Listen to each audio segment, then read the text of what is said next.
Hey guys, today I want to talk to you about headaches. So here are the top 5 problems and causes of headaches, and here are the 5 solutions to really kind of tackle them. Number 1 is lack of water. 90% of the population in the US here is always dehydrated. You know, people always say, oh, drink 8 glasses of water a day, 8 glasses is going to be enough.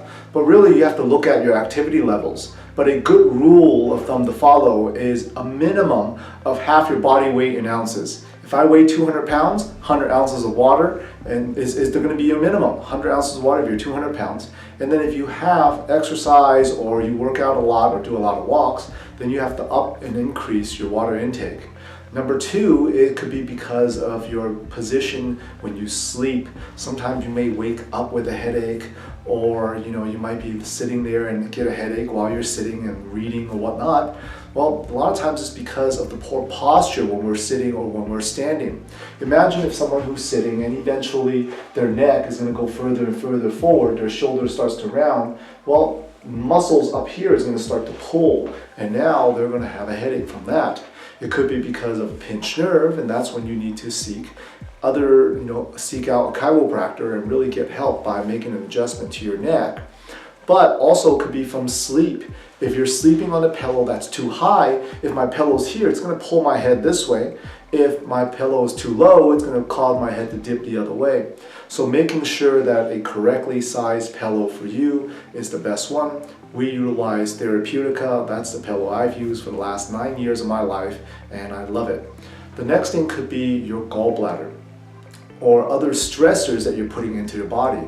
Gallbladder helps the liver digest fats, right? The gallbladder spits out some bile every time you eat fats. But what happens is if you have a fatty meal, now your gallbladder is being overworked. If you have a lot of sugars, a lot of fatty meals to begin with on a regular basis, during that meal, your gallbladder might be a little stressed. So what you do is to kind of test to see if it's your gallbladder, reach underneath your rib cage here and press in. That's usually where your gallbladder is. You don't have to press too deep, because if your gallbladder is stressed, you're going to feel a pain right away, right? Now what you have to do is, if that happens to be the case, a lot of times when you press, the amount of headaches might decrease just slightly. That's a signal. That's a signal for you to eat healthier, eat less fatty foods, especially the ones that has like trans fats, fried foods, and start eating a lot more vegetables. You should be eating about 3 to 5 cups of vegetables per meal to make sure you get all the micronutrients, the minerals, the vitamins, to get as much as possible that you can. Okay, get a lot of fiber as well. Now, the other thing could be your menstruals. During the female's menstrual cycle, if your body has to shed a lot more off the uterine lining, then what can happen is you not only lose a lot more blood, but on top of that, it causes stress to your body and can come in a source of a headache. So to prevent as much heavy bleeding or shedding during your period, try to avoid foods that are really high in bad fats the week before. So if you know your period's coming next week, at least 1 week before, start lowering, stop eating as much or cut it out completely. Farm-raised animals, especially the red meat, cut out as much soy products. We shouldn't be having any anyways, and really up your vegetables as well, okay? Now the last thing is going to be, a lot of times we drive to work a lot, and the positioning during driving can really hurt you, because if we're setting our seats really far back and you're leaning back and you're reaching for the steering wheel, now you can see this causes a lot of stress between the neck, shoulder, and down your arm, and sometimes your arm can even go numb.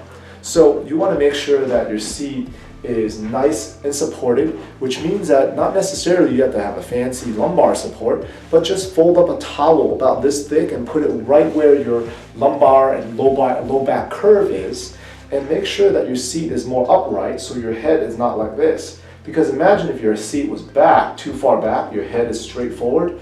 That means while you're standing up, your head is actually in this type of position. And that angle between the back of your head and your upper back is going to cause a lot of problems, because it's really compressing your whole front and putting a lot of stress and tension on your neck and upper back. So instead, sitting up as erect as possible, nice and comfortable, making sure the steering wheel is not too high, not too low. It's right there in the center. It's not too far away or it's not too close. So everything is set the right way during your driving. You know, a lot of you do 15 minutes of driving. Some of you do 2 hours of driving each day just to go to work. So hope these 5 tips will really help. And in the event that these don't help and you'd like to reach out to a chiropractor near you, give us a call or reach out to your chiropractor. Have a great day.